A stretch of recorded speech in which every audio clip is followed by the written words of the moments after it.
పంచాయతీరాజ్ మరియు గ్రామీణాభివృద్ధి శాఖలో రాష్ట్ర స్థాయి నుండి గ్రామ స్థాయి వరకు పనిచేస్తున్న ప్రతి ఒక్క అధికారికి హృదయపూర్వక నమస్కారాలు, శుభాకాంక్షలు. ఈ మీటింగ్లో నాతో పాటు పాల్గొంటున్న ప్రిన్సిపల్ సెక్రటరీ శ్రీ శశిభూషణ్ గారికి, పంచాయతీరాజ్ కమిషనర్ శ్రీ కృష్ణతేజ గారికి, మిగతా ఉన్నతాధికారులందరికీ కూడా నా హృదయపూర్వక నమస్కారాలు. ఇందాక రివ్యూ చూస్తూ ఉంటే 2014 నుంచి 2019 వరకు మన మన్రేగా ఎట్లా జరిగినాయి వర్క్స్, 19 నుంచి 24 వరకు జరిగితే చాలా వెనుకబడి ఉన్నాం. సో దాన్ని తొందరగా పూర్తి చేయాలి, దాని అనుకున్న టార్గెట్స్ పూర్తి అవ్వాలి అనే ఉద్దేశంతో ఈ మాట్లాడాం. ఒకే రోజు ఈ గ్రామసభ తీర్మానాలు చేయాలి అనేది చాలామంది కోరికది. పంచాయతీరాజ్ వ్యవస్థలో గ్రామ పంచాయతీల నుండి జిల్లా పరిషత్ వరకు పటిష్టంగా ఉన్నప్పుడే నిజంగా మనం అనుకున్న అభివృద్ధి ముందుకు తీసుకెళ్ళగలుగుతాం. అందుకని దాంట్లో భాగంగానే ఆగస్టు 23 తారీఖున రాష్ట్ర వ్యాప్తంగా 13,326 గ్రామ పంచాయతీల్లో ఇప్పుడు ఇంతకుముందు ఎన్నడూ లేని విధంగా ఒకే రోజున గ్రామ సభలు నిర్వహిస్తూ ఉన్నాం.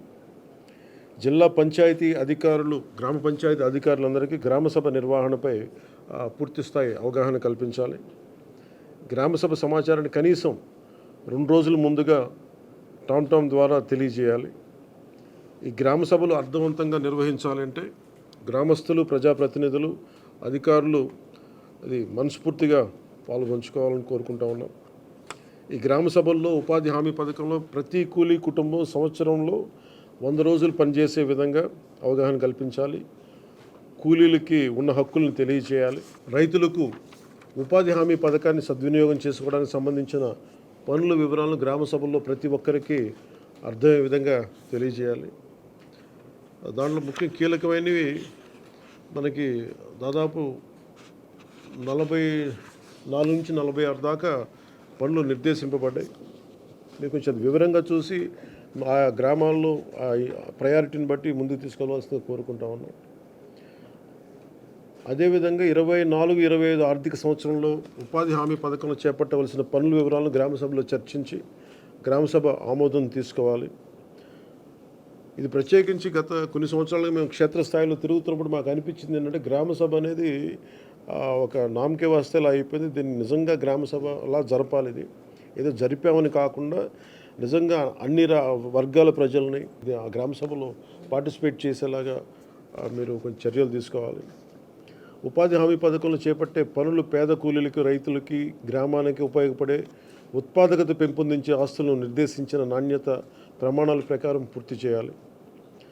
ఉపాధి హామీ పథకంలో చేపట్టే పనుల నాణ్యత విషయంలో ఎలాంటి రాజీ లేకుండా పూర్తి స్థాయి నిబద్ధతతో ప్రతి ఒక్కరు పనిచేయాలని నేను మనస్ఫూర్తిగా కోరుకుంటా ఉన్నాను. గత 2 నెలలుగా రివ్యూలు చేస్తున్న పనుల్లో కొన్ని క్షేత్రస్థాయి పర్యటనలో నా దృష్టిలోకి వచ్చినవి కూడా మీకు తెలియజేస్తాను. అలసత్వం వహించిన వారిపై ఎలాంటి మొహమాటం లేకుండా క్రమశిక్షణ చర్యలు తీసుకుంటాం.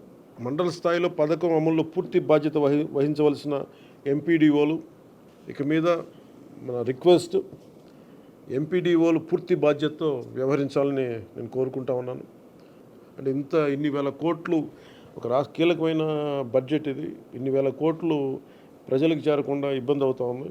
దాన్ని దయచేసి మీరు కొంచెం దృష్టి పెట్టండి. ఇది ప్రజలకు ఏమాత్రం ఇబ్బందిగా ఉంటే ఆ పరిస్థితులను సహించం.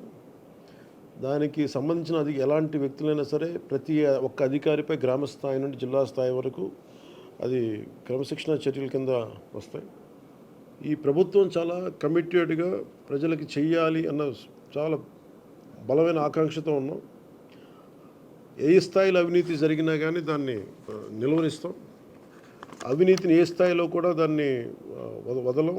ఎఫ్ఏ స్థాయి నుండి పీడీ, డ్వామా వరకు, సోషల్ ఆడిట్ గ్రామస్థాయి ఆడిటర్ నుండి రాష్ట్ర స్థాయి డైరెక్టర్ వరకు అందరూ కూడా one will be accountable for this. దయచేసి అవినీతికి తావు లేకుండా భవిష్యత్తులో అందరం ఈ కైండ్ ఆఫ్ డిసిప్లినరీ మెషర్స్కి ముందుకెళ్లకుండా మీరు పార్టిసిపేట్ చేయాలని కోరుకుంటా ఉన్నాను.